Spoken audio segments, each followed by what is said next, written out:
Gloria a Dios. Aleluya. Bendiciones, bendiciones, amada audiencia. Bethesda Radio presenta Alcanzados en el Espíritu. Hechos de los Apóstoles continúa. Capítulo 20. Capítulo 20. Nos habíamos retrasado en la entrega de esta porción. Mi voz no daba mucha confianza para poder expresar. Tanto agripado, un tanto congestionado. Pero gloria a Dios porque el Señor es bueno y para siempre es su misericordia. Y por misericordia de Él aquí estamos. Para que todos aquellos que aman la palabra hoy tengan otra porción de lo que dice esta palabra divina de Hechos de los Apóstoles ahora en el capítulo 20. Después de que aquel escribano, secretario, funcionario, participara en defender a Pablo de la turba allá en Éfeso, ahora viene la continuidad de lo que Pablo ya había propuesto. Había propuesto ir a Jerusalén, había propuesto levantar ofrenda de amor para llevarle a aquellos que estaban padeciendo la hambruna allá en el área de Jerusalén, de Judea. En el capítulo 19 vemos cómo escapa a la opresión de los plateros, Demetrio y los plateros, que con su sindicato quisieron ponerle una trampa a Pablo, específicamente era a Pablo. Pero, siendo librado, ahora dice la palabra en el capítulo 20 de Hechos, la continuidad del tercer viaje misionero de Pablo, que concluiría con el regreso hacia Jerusalén. Así que apréstese a la aventura porque esto continúa. Todavía faltan muchos capítulos para que Hechos se cierre. Todavía faltan muchos capítulos. De hecho, faltan el del 20 hasta el 28. Y hay muchas aventuras que vamos a ver de qué manera se desarrollan, cómo va avanzando el Evangelio, cómo la iglesia va creciendo. Y lo principal, la gloria para Dios por el Evangelio que se predica con poder. Nosotros somos partícipes de esa gloria cuando predicamos, cuando avanzamos en el evangelismo, cuando discipulamos, cuando alguien es llevado al bautismo porque ya creyó, ya fue discipulado y ahora lo llevamos a que se sumerja a las aguas bautismales. Así vamos creciendo y nosotros queremos ver ahora el capítulo 20, así que pongámonos en manos del Señor. Padre, bendice, Señor, tu palabra. Bendice, Padre, lo que dice el capítulo 20, para que nos enseñe, nos instruya, nos redarguya, porque seguramente encontraremos aquí puntos que tenemos nosotros que aplicar en nuestra vida, en la de nuestra familia. En el nombre de Jesús, oh Señor, bendícenos, Padre. En el nombre de Jesús. Amén y amén. Gloria a Dios. El encabezado dice viaje de Pablo a Macedonia y Grecia. De hecho, los macedonios son griegos, no más que aquí hay una particular forma de expresarlo. En ese tiempo, el imperio macedonio era uno y Grecia estaba determinado en otro. No había la conformación de la Grecia moderna. Como que todos estaban dispersos en ciertos sectores. Después con el tiempo se unirían a una sola nación que se llama Grecia y está en Europa. Capítulo 20, Hechos de los Apóstoles, Hechos del Espíritu Santo, Hechos de Dios, narrados por los apóstoles y escrito por Lucas. Capítulo 21 dice, después que cesó el alboroto de los plateros, después de que estuvieron mucho tiempo gritando a favor de Diana de los Efesios, llamó Pablo a los discípulos y habiéndolos exhortado y abrazado, se despidió y salió para ir a Macedonia. Macedonia recibió especial atención desde aquella visión en que el varón macedonio en un sueño le decía, pasa y ayúdanos. Bueno, Macedonia entonces tuvo una gran siembra y una gran cosecha. Dice el versículo 2, después de recorrer aquellas regiones y de exhortarles con abundancia de palabras, llegó a Grecia. Así que estuvo en el área de Macedonia y ahora, después de exhortarles con abundancia de palabras, llegó a Grecia. Ya hemos visto que Pablo se había propuesto levantar una colecta, una ofrenda de todas las iglesias para que la iglesia en Jerusalén y en el área de Judea recibiera una ayuda a causa de la hambruna. Así que en este viaje, él va a pasar por Macedonia y va rumbo a Grecia y las diversas partes que la conforman. Bueno, tenemos manera de ir viendo partes de la vida de Pablo. No podemos ver todo el conjunto porque hay muchas cosas que quedaron ocultas de la obra y de la vida de Pablo. Solamente tenemos a la mano lo que Lucas fue escribiendo. Algunos pormenores se narran en otras obras. El contexto literario contiene partes de referencias hacia Pablo, pero no tenemos el caudal ni toda la información. Entonces, después de recorrer todas aquellas áreas, todas esas regiones de Macedonia, llega ahora a Grecia. Probablemente allí fue, en esta parte, cuando visita la sección de Ilírico. Romanos 15:19 habla de que él pasó a visitar Ilírico, pero aquí no lo dice Lucas. No sabemos si porque no iba con él o porque no le prestó mucha atención a esa visita. Romanos 15:19 dice que visitó Ilírico. Entonces, llegando a Grecia, el versículo 3 dice: después de haber estado allí 3 meses y siéndole puestas acechanzas por los judíos, para cuando se embarcase para Siria, tomó la decisión de volver por Macedonia. Probablemente estas visitas a Macedonia y Grecia tomaron por ahí de 1 año. Está Lucas resumiendo muy rápidamente esto, pero todo esto abarcó casi 1 año. Entonces, dice que cuando Pablo estaba a punto de embarcarse en Grecia, que se iba a embarcar hacia Siria porque era el viaje más rápido y corto por mar, las acechanzas de los judíos se dieron a conocer. Probablemente alguien le dijo a Pablo, así como ya le han avisado en otras ocasiones: ten cuidado porque anda por ahí alguien que anda diciendo que en cuanto estés en el barco te van a acabar. ¿Y cómo pudo haber sucedido esto? ¿Cómo descubrir un plan siniestro para acabar con Pablo? Bueno, lo que se ha puesto sobre la mesa es que en ese tiempo, como lo vamos a ver más adelante, venía la fiesta de la Pascua, la fiesta de las tortas no fermentadas, los panes sin levadura. Venía la primavera y entonces había que celebrar la fiesta más importante del año, que era la Pascua. Y en ese tiempo muchos judíos viajaban por barco de esa ruta, Macedonia y Grecia, hacia Siria, para de ahí ir a Jerusalén. Y lo más probable, en un atentado de esos, es que si zarpaban muchos judíos de allí, un barco podía ir lleno de judíos.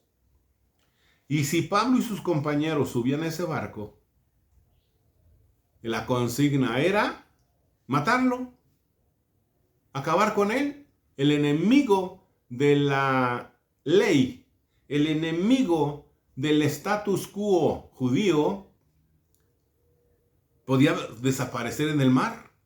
Simplemente lo arrojan al mar y nadie sabe nada. Un plan que pudiera haber sido aplicado si no el Espíritu Santo estuviera del lado de Pablo, guardándolo y cuidándolo y tomando la información para pasársela a él. Así que entonces, lejos de embarcarse para Siria, en una nave marítima, toma la decisión de irse por tierra, por Macedonia. Iba a tardar mucho más, pero iba a servir para dos cosas. Una, para que en su viaje por Macedonia tuviera oportunidad de ir confirmando a las iglesias que fuera pasando, o ir evangelizando a las nuevas personas que serían convertidas al evangelio. Y llevaba una buena comitiva. Para que llegaran hasta allá, hasta Siria, y entonces llegar a Jerusalén para la hora de la fiesta de la Pascua. Entonces dice que con él iban el grupo, le acompañaron hasta Asia, volviendo por Macedonia, saliendo de Macedonia, llegaron a Asia. Le acompañaron hasta Asia Sópater de Berea, Aristarco y Segundo de Tesalónica, Gallo de Derbe y Timoteo de Asia. Dice Gallo de Derbe y Timoteo. Y de Asia, Tíquico y Trófimo. Estos, habiéndose adelantado, nos esperaron en Troas.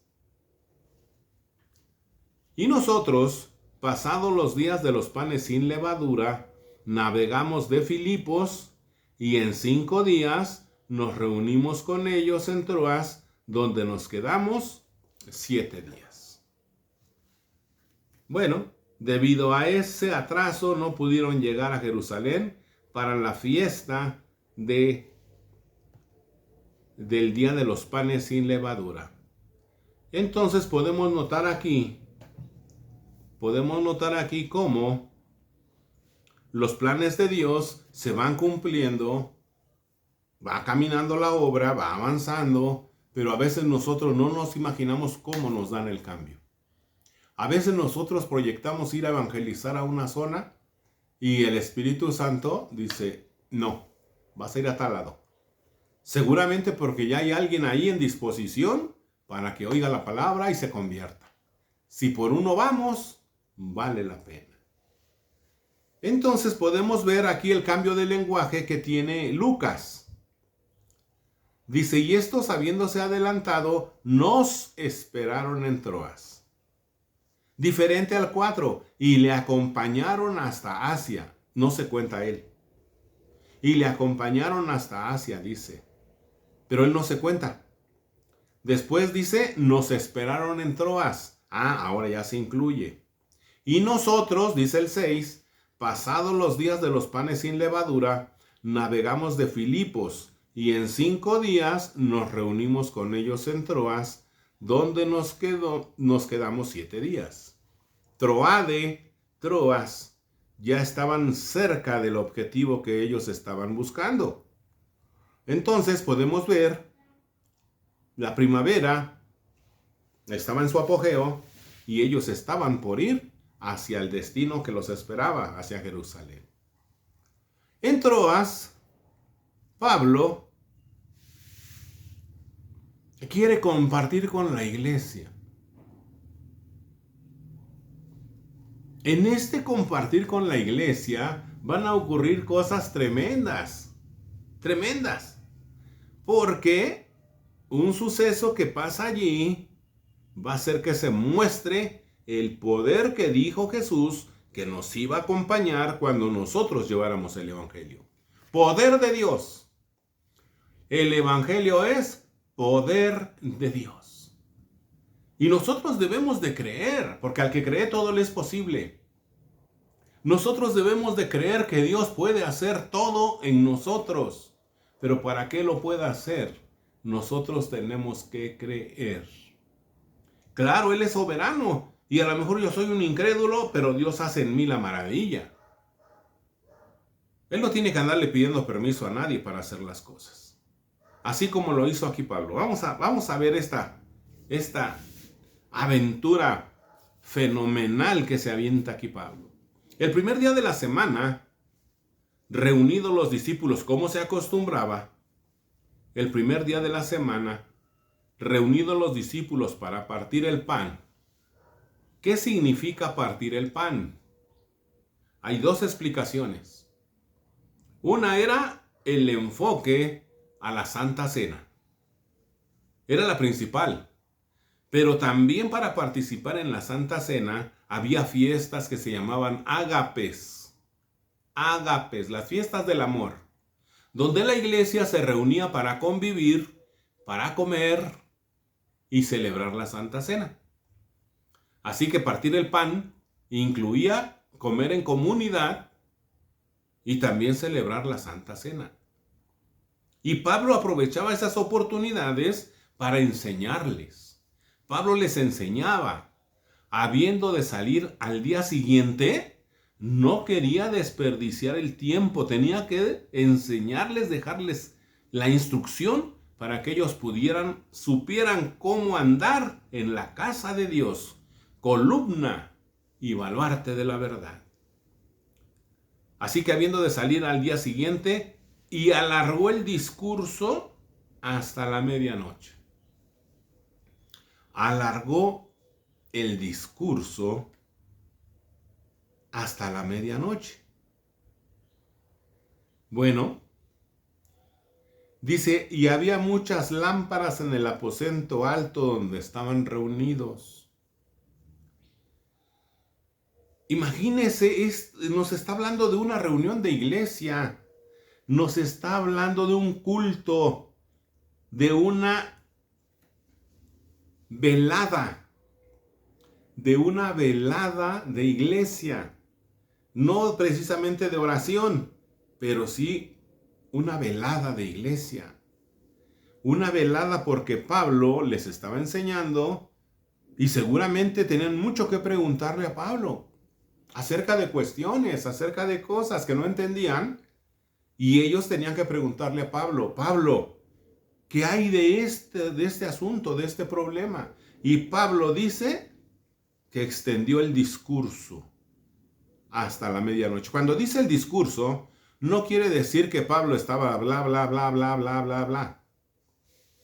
No era un monólogo. El hecho es de que el culto en la iglesia los incluía a todos. Dijo Pablo, cuando os reunís, uno trae un himno, otro trae alabanza, otro trae profecía, otro trae una lengua y otro la interpretación de la lengua. Cada uno trae a la iglesia según los dones que les han sido repartidos. Así que entonces, no es como se ha puesto la iglesia ahora, a donde un solo hombre está hable y hable y hable y hable. No, era una participación. Estaba tan ameno que se extendieron hasta la medianoche. ¿A qué hora se empezó? La mayoría de reuniones solían empezar cuando caía el sol. Porque la gente salía del trabajo. Recuerde que el trabajo era de sol a sol. Cuando la gente salía del trabajo, ya cayó el sol. Ahora podían reunirse. Así que entonces,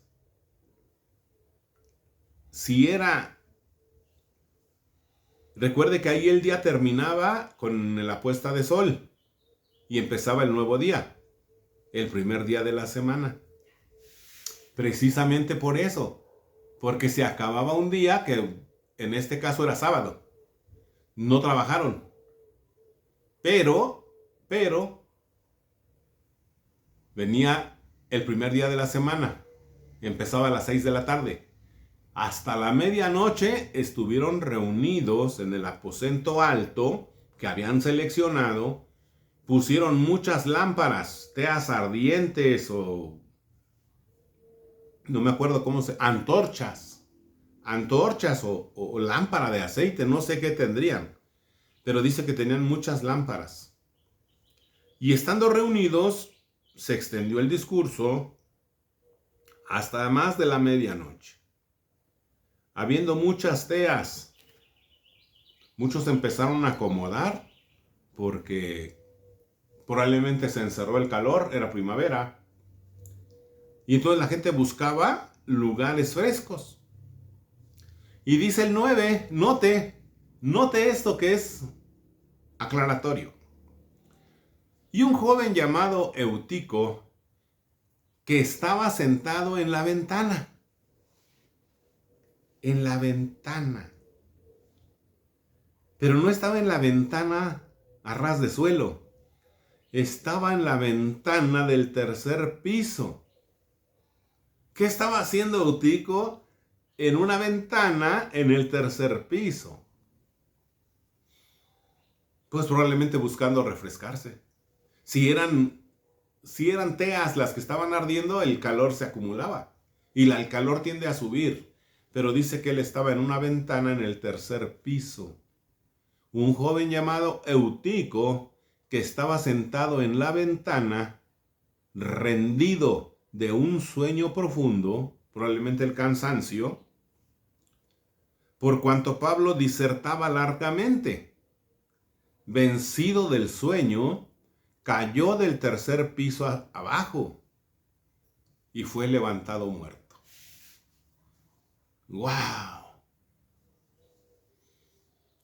Entonces, en ese culto nocturno, yo le llamo la velada, en ese culto donde Pablo quería enseñarle a la iglesia lo más que pudiera porque se iba al otro día, se extendió la enseñanza. Y este Eutico se fue a buscar lo fresco al tercer piso en una ventana. Quizás en un rato estaba oyendo y estuvo muy a gusto. Pero conforme avanzaron las horas, el calorcito, la voz de los que estaban participando, entonces se duerme. Lo vence el sueño o el cansancio. Y entonces dice que se desploma desde allá de la ventana del tercer piso y cae, aunque no lo dice aquí, se entiende que cayó hacia afuera. Y entonces corren a levantarlo y lo levantan muerto. Este Eutico cayó muerto a consecuencia de un golpe. Como información, ¿por qué le causó tanto daño la caída? Bueno, dice, ese es el tercer piso. ¿Sabe qué significa Eutico? Coincide con el evento. Eutico significa bien engordado. O sea, en el nombre lo llevaba. Bien engordado. Probablemente era un hombre robusto, quizás con cuerpo con grasa, pesado. Así que cuando se desploma y cae del tercer piso abajo, fue levantado muerto. Y hay quien tiene una anécdota de esto diciendo, como cuando uno va a predicar a una iglesia y la gente empieza a concordar en todo con el predicador.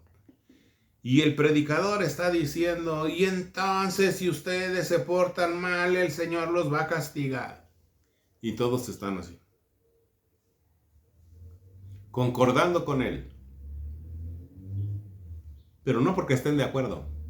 Están cabeceando del sueño. Y entonces decían que cuando la iglesia empieza a concordar con todo, con el que está dando el sermón, hay problemas porque se están durmiendo. Y este se durmió. Y cuenta la anécdota que alguien inventó, yo creo, como a manera de chiste, que Pablo dijo, oigan, levanten a Eutico. Y le contestaron, venga usted a levantarlo porque usted fue el que lo durmió. A mí me dicen que luego duermo a la gente, ¿verdad? También. Pero espero que ningún Eutico se caiga, porque si no, pues hay que hacerle lo que hizo Pablo también. Dice que entonces, ¿en dónde cayó Eutico? No sabemos, no lo describe Lucas. Pero dice que Pablo descendió. Probablemente Pablo estaba en un nivel alto también para que todos lo pudieran oír. Entonces descendió Pablo hasta donde cayó Eutico. Dice, y se echó sobre él. Y se echó sobre él.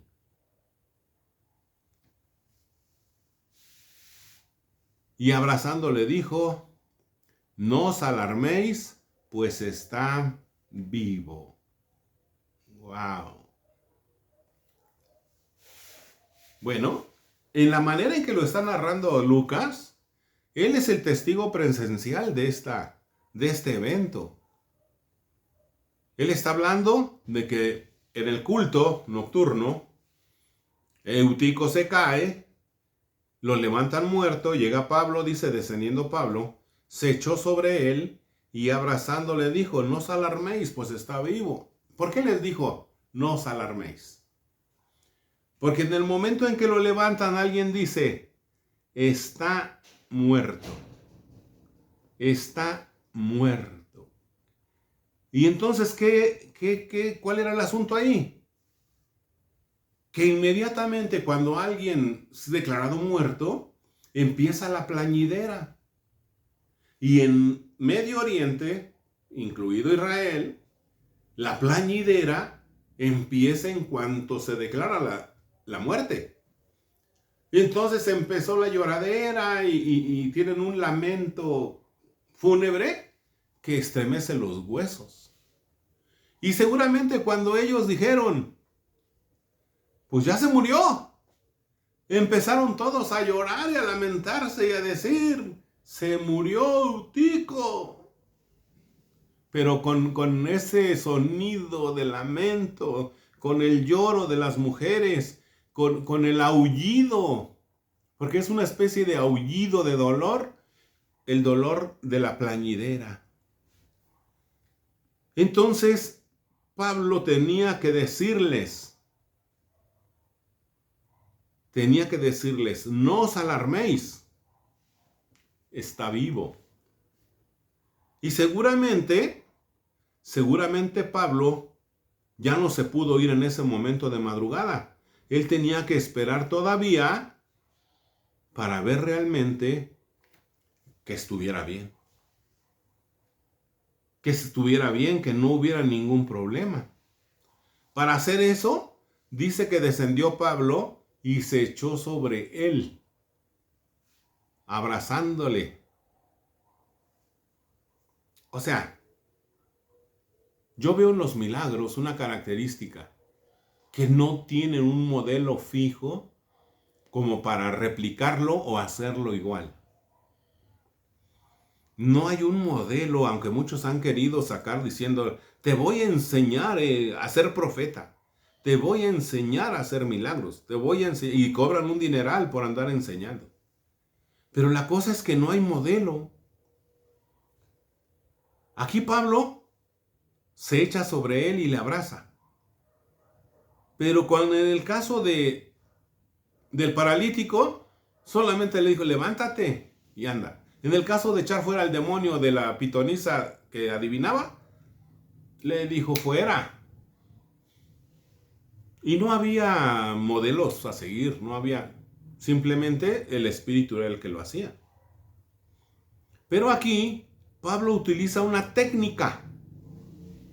Se echó sobre él y abrazándolo. ¿Qué nos recuerda eso?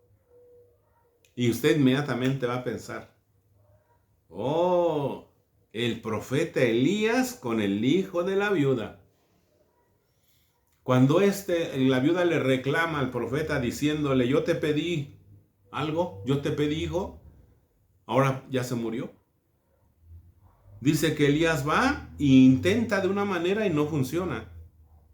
Y entonces dice que él se le echa encima. Pero hay más, ¿verdad? En esa escena. Pero se le echa encima. Como Pablo. Pero dice que Pablo le abrazó y entonces él volvió a la vida. ¿Qué hizo Pablo? Clamar el nombre de Jesús seguramente. Decir, Señor, devuélvele la vida. Y cuando sintió el golpe de vida, dijo, no os alarméis, pues está vivo. Así que, entonces dice que Pablo no sube inmediatamente con la mayoría que se aprestan a ir a la mesa. Recuerde que era más de la medianoche. Probablemente tuvieron un breve receso para comer de madrugada. Entonces dice que allí se esperó hasta ver que estuviera bien Eutico, y entonces, recuperado totalmente, ahora Pablo sube, dice, después de haber subido y partido el pan y comido, volvemos al punto, pudieron celebrar la Santa Cena y hacer el ágape, la comida de amor, para compartir con todos. Después de haber subido y partido el pan y comido, habló largamente hasta el alba. Había muchos puntos que corregir y muchas cosas que aclarar. Así que habló largamente hasta el alba. El alba es cuando empieza a despuntar el sol. Venía un nuevo día. No, perdón. Venía la parte complementaria de ese día.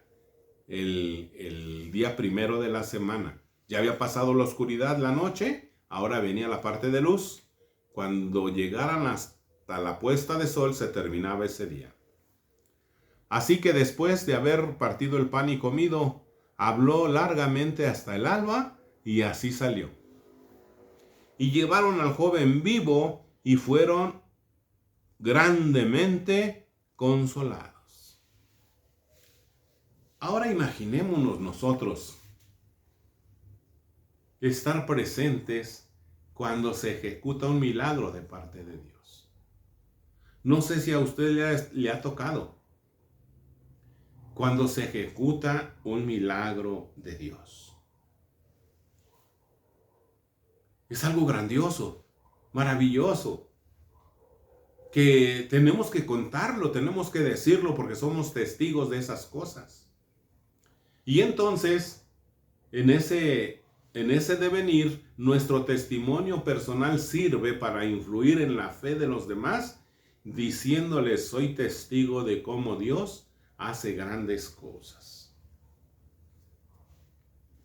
Pero dentro de esta enseñanza, hay algo a mí que me deja una gran lección. Ya Pablo va a ir hacia Troas, a Mileto, y va a ir encaminado hacia llegar a Jerusalén.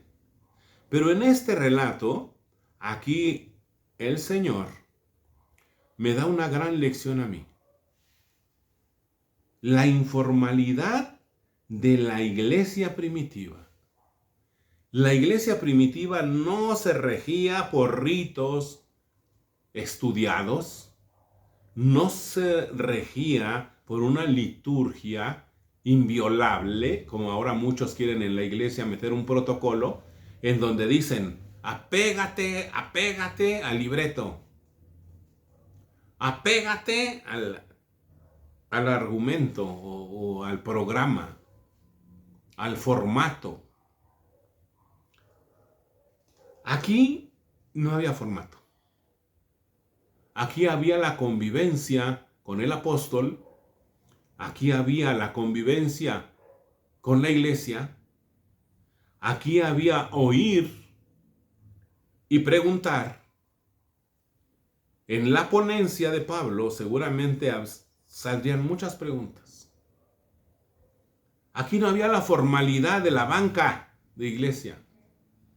De esa banca que dicen que se ha ofendido tanto porque la gente conservadora habla acerca de la irreverencia en la iglesia.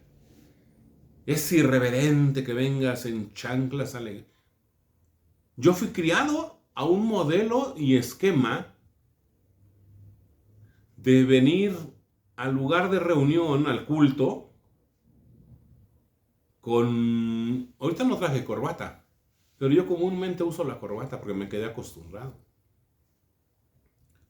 No traigo camisa, traigo una playera, pero debería haber traído camisa de vestir, pantalón de vestir, zapatos de vestir, porque en ese esquema yo me crié. Sin embargo, aquí en la iglesia, Eutico probablemente llegó de sus labores o siendo sábado, no sabemos de dónde venía, pero probablemente llegó bien cansado y se acomodó donde él quiso. No estaba el ujier para decirle dónde sentarse. No estaba el diácono para decirle que le tocaba la clase en tal salón. No estaba el pastor para decirle que era indebido que él se hubiera sentado en la ventana aunque tuviera mucho calor. No hay esas figuras, no existen esas figuras, porque la iglesia primaria, la iglesia ancestral, no se regía por lo que ahora nos han impuesto ciertas liturgias y medidas en el culto. Lo que vemos allí es el modelo de lo que hizo Jesús. Juntar a la gente. Si estaba dando un sermón en la montaña, ahí la gente recostada en la hierba. Alguien encontró un tronco y ahí se sentó. Alguien se subió al árbol para ver mejor.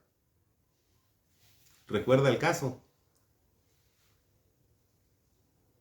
Y así definitivamente Jesús se subió a la barca, decía, navega hacia adentro, en una acústica perfecta a donde rebotara con la montaña, y ahí hablaba enseñándole a la muchedumbre. Pero no había nada de medidas litúrgicas, modelos, cánones. No. Por eso este joven llamado Eutico tuvo la libertad de sentarse en una ventana, en el tercer piso. ¿Y tú qué haces hasta allá? Baja aquí. Aquí es a donde estamos reunidos. Aquí es a donde debes de estar. ¿Te caíste? Te caíste por desordenado, por andar subiéndote hasta el tercer piso y sentarte en la ventana. Bueno, estamos notando que aquí no había nada de esa regulación. No había nada que hiciera que la gente se sintiera obligada a estar o ser de cierta manera. Ese era el culto y era tarde. Se extendió Pablo en el discurso. Y este joven se durmió y cayó. Entonces, esa reunión, diría alguien, qué peligrosas son las reuniones de los cristianos. Ahí caen muertos. Porque para acusar inmediatamente le inventan a la cosa. Fue un evento fortuito, pero ese evento fue para la gloria de Dios. Porque mientras estaban aullando del dolor y la pena por el luto, cuando dijeron, está muerto, y empezaron a plañir, empezaron a lamentarse, empezaron a gritar, a llorar, recibieron la respuesta, no os alarméis, está vivo. Está vivo. Esa fue la enseñanza con respecto a el modelo que seguía la iglesia en cuanto a formatos, a liturgias. No había tales protocolos. La iglesia cristiana se reunía informalmente porque no tenían la intención ni el mandato de construir templos o edificios. No había una consigna de parte de Jesús que dijera, ustedes tienen que edificar una casa para adoración. No había tal consigna. ¿En dónde se reunía la iglesia primitiva, que le llaman, ¿verdad? Primitiva, la iglesia primaria? La iglesia se reunía en la casa de los hermanos. No sé en qué casa estaban reunidos, pero eso no era un templo construido por la iglesia. Y a lo mejor suene esto y digan, pero ahora sí lo hacemos, pero ahora sí es como se debe de hacer.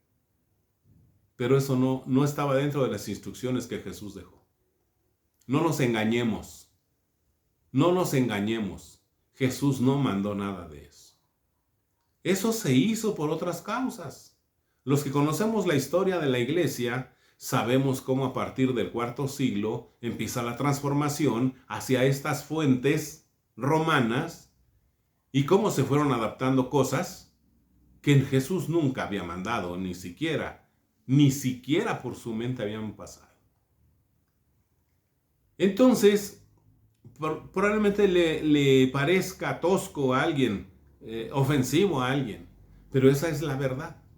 Y hay muchas verdades que podemos declararles, pero dijo Jesús, hay muchas cosas que tengo que decirles, pero ustedes no las soportarían. A su tiempo, ir diciéndoles cosa por cosa lo que no está en la voluntad de Dios y que pasa en la iglesia. La otra parte que me está dejando la enseñanza aquí es que la iglesia siempre que se reunía tenía que haber comida. Tenía que haber comida. Después de haber subido y partido el pan y comido, fíjese todo lo que hizo. Según yo lo interpreto aquí, versículo 11 del capítulo 20 dice, después de haber subido a su lugar donde estaba, recuerde que bajó por Eutico, y partido el pan, o sea, la Santa Cena, y partido el pan, primero hizo la Santa Cena, y después a comer. Y después de haber comido, continúa todavía la lección. Habló largamente hasta el alba, y así salió Pablo. Y llevaron al joven vivo y fueron grandemente consolados. ¿Por qué era tan importante que hubiera la comida? ¿Por qué era tan importante que hubiera de comer? Note, se estaban moviendo en medio de una sociedad romana que tenía muchos esclavos. Y los que no eran esclavos, que eran libres, eran pobres. Trabajaban por el mínimo. Y a veces ese mínimo no les alcanzaba para comer, para darle de comer a toda la familia. Entonces, en ese medio cultural, social, estaba la iglesia. ¿Cómo podía la iglesia ser de bendición en un mundo así? En donde los esclavos pedían permiso para ir a la iglesia. Deme permiso, voy a ir a la iglesia. Ah, vete. Era esclavo, no le pagaban. ¿Por qué era la iglesia una bendición para esta gente? Porque en la iglesia se hacía la fiesta del amor, el ágape, desde el que muchos, dice Pablo, que abusaban, porque muchos eran abusivos a la hora del ágape. Muchos llevaban su comida, pero nomás se la comían ellos, no le compartían a nadie. Y eso no es lo que el amor de Cristo mencionaba. Hay más felicidad en dar que en recibir. Y así debemos nosotros practicarlo. Más felicidad en dar que en recibir. En ese medio social, en ese medio cultural, los pobres y los esclavos veían a la iglesia como una bendición en el día del culto. Más que una liturgia, más que un formato, más que una manera organizada, era una reunión familiar en donde había adoración, había canto de los himnos, de los salmos, había comida para todos.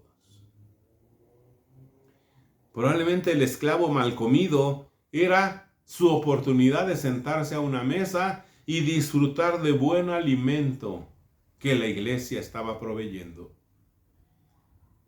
Para los pobres que no tenían casa, que no tenían donde comer, entonces era para ellos una fiesta, una reunión familiar en donde eran abastecidos con el alimento, con la palabra y con el compañerismo cristiano. Sí, quizás la iglesia haya ganado en solemnidad en el culto, en cuadratura, en reverencia, pero ¿cuánto perdió en el amor? ¿Cuánto perdió en el amor de atender a los que necesitan, de darle de comer a los que no tienen? Porque dijo Jesús, ¿de qué sirve que tú le des a alguien que te lo va a regresar? Cuando hagas una fiesta, invita a aquellos que no te lo pueden regresar. Porque si tú invitas a la fiesta a aquel que te va a invitar a ti a una de sus fiestas, es lo que estás pidiendo solamente es una reciprocidad. Pero si invitas al que no tiene nada, que no te lo puede pagar, entonces esa es la manera en que Dios te va a bendecir a ti. Probablemente hoy haya mucha solemnidad en las iglesias. Sin santidad nadie verá que va. Y creen que esa es la santidad. Quizás ganaron en solemnidad, pero perdieron en el amor. Perdieron en cuanto a mostrar el amor de Cristo para todos los necesitados. Dijo Jesús, ustedes van a seguir teniendo a los pobres allí. ¿Para qué? Para atenderlos. Así, y si tú le das un vaso de agua a uno de estos tan pequeños, me lo estás dando a mí y tendrás su recompensa. Porque así es como funciona el Señor. No por ser solemnes descuidemos el amor, el ágape de Dios que va a hacer que reflejemos al Cristo que está en nosotros. La iglesia, cuerpo de Cristo, debe demostrar a su cabeza, a Jesús. Y en ese amor queremos dejar a todos hoy. Gracias a Dios porque me permitió hablar, que me permitió que mi salud estuviera bien. Mi pecho está bien. Mis pulmones están bien. Y le doy gloria a Dios porque yo pensé que no iba a poder transmitir hoy, que no iba a poder dar lo que mi corazón estaba anhelando. Es parte del ágape. Es parte del amor, es parte de lo que yo doy, como el Señor me dio a mí el don, para transmitírselo a otros. Y declaro la gloria de Dios, porque así como Nabucodonosor, en Daniel 4:2, conviene que yo declare las maravillas, los portentos que Dios ha hecho en mí, en mi casa, en mi familia, en mi entorno. Yo le doy gloria a Dios por todo lo que está haciendo en mí. ¿Qué está haciendo Dios en ti? ¿Ya pusiste todo en manos de Dios? ¿Ya invocaste su nombre para salvación? ¿Ya le dijiste, Señor, toma todo lo que yo soy y transfórmalo a tu modo y pensamiento para que yo haga tu voluntad? Toma toda mi necesidad y súplela. Toma toda la necesidad que tengo, Señor, y ahora haz tu obra completa en mí. Porque el que empezó la obra, el que empezó la buena obra, la terminará. Y el que empezó la obra buena en ti, en tu casa, en tus finanzas, con tu familia, se llama Jesús. Jesús de Nazaret es su nombre. y es al que yo predico, y es al que yo declaro en gloria, y es al que siempre le estoy pidiendo por cada uno de los que aman la palabra, alcanzados en el Espíritu. Bethesda Radio, transmitiendo palabra de vida eterna de Jesús de Nazaret. Si tú tienes una necesidad, quieres oración, quieres intercesión, exponlo ahí en los comentarios. Bethesda Radio, estaremos atentos para darle respuesta a cada oración, a cada petición. Que el nombre sublime de Jesús se declare para todos aquellos que están abriendo su corazón, que están abriendo su mente, y que el Señor haga una obra perfecta, una obra eterna. Padre, yo te agradezco, Señor. Yo te agradezco por la vida de aquellos a quien tú dispusiste para que oyeran esta palabra. No soy yo, Señor, es tu palabra. No soy yo, es tu Santo Espíritu.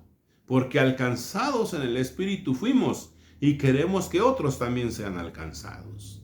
Que tu gloria se derrame sobre cada petición, sobre cada oración de intercesión, sobre cada individuo, sobre cada persona que clamando tu nombre, que invocando tu nombre, reciba, Señor, de ti la bendición y la vida eterna.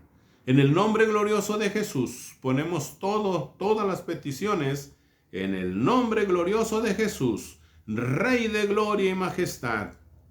Alabemos al Santo de Israel, alabemos al Rey de gloria, en el nombre poderoso de Jesús. Amén y amén. Que Dios los bendiga y los guarde, porque vamos a empezar la serie de la Navidad. Vamos a empezar a explicar y a ver ciertas cosas acerca de la Navidad, porque viene la temporada. De hecho, después de Acción de Gracias, como que ya empieza la carrera hacia la Navidad. Le estamos dando gracias a Dios por todo lo que ha hecho en el ministerio. Le estamos dando gracias a Dios por lo que ha hecho en nuestras finanzas. Le damos gracias a Dios por lo que ha hecho en nuestra salud, levantándonos, fortaleciéndonos, a mi esposa, a su siervo, a mi casa, a mi familia. Y que en el nombre de Jesús vamos adelante. En el nombre de Jesús vamos avanzando de victoria en victoria, de gloria en gloria. Así que apréstese para la siguiente entrega. Vamos a ver el nacimiento del Rey de gloria, del Rey de majestad, Jesús de Nazaret. Glorifiquemos al Rey, bendigamos al Rey, en el nombre de Jesús. Excelente fin de semana. Dios les bendiga y les guarde, en el nombre de Jesús. Amén y amén. Bethesda Radio transmite palabras de vida eterna de Jesús de Nazaret, alcanzados en el Espíritu para la gloria de Dios. Bendiciones.